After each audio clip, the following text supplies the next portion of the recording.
মা বাবার অমতে ভালোবেসে বেকার ছেলেকে বিয়ে করেছিলাম। ওই ভালোবাসা আমার কপালে বেশি দিন জুটলো না। আমি যখন ক্লাস 8-এ পড়ি, ছেলে আমাকে অনেক পছন্দ করতো, আমার পিছে পিছে ঘুরতো। তখন ভালোবাসাটা কি সেটা আমি বুঝতামই না। এরকম অনেক দিন চলতে লাগলো। দিন হঠাৎ করে আমি বাড়ি থেকে স্কুলে যাওয়ার পথে ছেলেটা ফুল দিয়ে আমাকে প্রপোজ করলো, কিন্তু আমি একটু ভয় পেয়ে গিয়েছিলাম, তখন ওখান থেকে চলে যাই। এরপর দিন এমন চলতে লাগে, কিন্তু আমার ছেলেটার প্রতি মায়া পড়ে যায়। আমিও মনে মনে তাকে ভালোবেসে ফেলি। আমি যে তাকে ভালোবাসি সেটা তাকে জানাই। কিছুদিন ভালোই চলতে লাগলো। আমি একটু ভিতরে ভিতরে ভয়ে থাকতাম আমাদের সম্পর্ক আমার বাবা মা কখনোই মেনে নেবে, কারণ আমার বাবা প্রেম করে বিয়ে করাটা একদমই পছন্দ করতো না। একটা কথা বলে রাখি, আমরা দুই বোন এক ভাই। ছোটবেলা থেকে কোনো কিছুরই অভাব ছিল না। বাবা মার কাছে যেটা চাইতাম ওইটাই পেতাম। বাবা মাকে না জানিয়ে দুজনের সম্মতিতে আমরা কোর্ট ম্যারেজ করে ফেলি। ভয়ও লাগছে আবার আনন্দও লাগছে। কিছুদিন অনেক ভালো যাচ্ছিল, তো হঠাৎ করে আমাদের সম্পর্কটা জানাজানি হয়ে যায়। তখন বাবা আমাকে স্কুলে যাওয়া বন্ধ করে দেয়,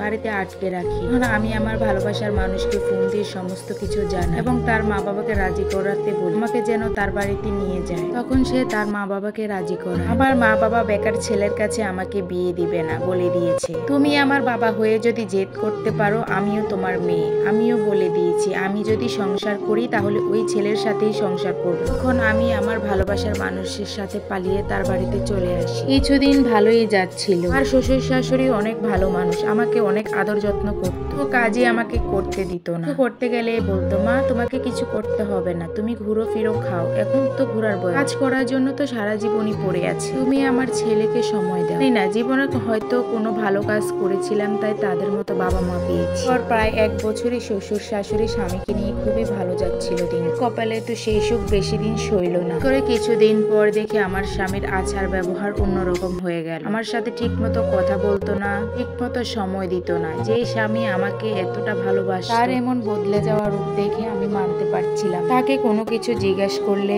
সে আমার কথার উত্তর দিত না, আমাকে মারধর করতো। দিন তার আচার আচরণ খারাপ দিকে যেতে লাগলো। ভালোবেসে আমার বাবা মাকে কত অসম্মান করেছে, না জানিয়ে তার হাত ধরে পালিয়ে এসেছে। সে এখন আমাকে এতটা কষ্ট দিচ্ছে, এটা যে আমি একদমই মেনে নিতে পারছি না। পর্যায়ে অতিষ্ঠ হয়ে আমি আমার বাবার বাড়িতে চলে আসি, ক্ষমা চাই। এখন আমার বাবা মা আর আমার উপর রাগ করে থাকতে পারলো না, আমাকে বুকে জড়িয়ে নিল। পরে খাওয়া দাওয়া শেষ করে সবাই সবার রুমে চলে যায়। তখন আমি আমার মায়ের রুমে যাচ্ছিলাম, তখন আমার মা বাবাকে বলতে শুনি, দেখেছো আমি যে ওই ছেলেকে তাবিজ করেছিলাম ওইটা কাজে দিয়েছি, মেয়েকে ছেড়ে দেওয়ার জন্য আমার কাছে ফিরে এসেছে। কথা শুনে আমার মাথার উপর আকাশ ভেঙে পড়ে। তখন আমি আমার নিজেকে ঠিক রাখতে পারলাম না, অঝরে কান্না শুরু করলাম। কিভাবে আমার মা বাবা পারলো আমার সংসারটা ভেঙে দিতে। সমাজে কিছু কিছু মা বাবার জন্য মেয়েদের সংসার ভেঙে যায়। একটা আপুর জীবন কাহিনী কেমন লাগলো অবশ্যই কমেন্ট করে জানাবেন।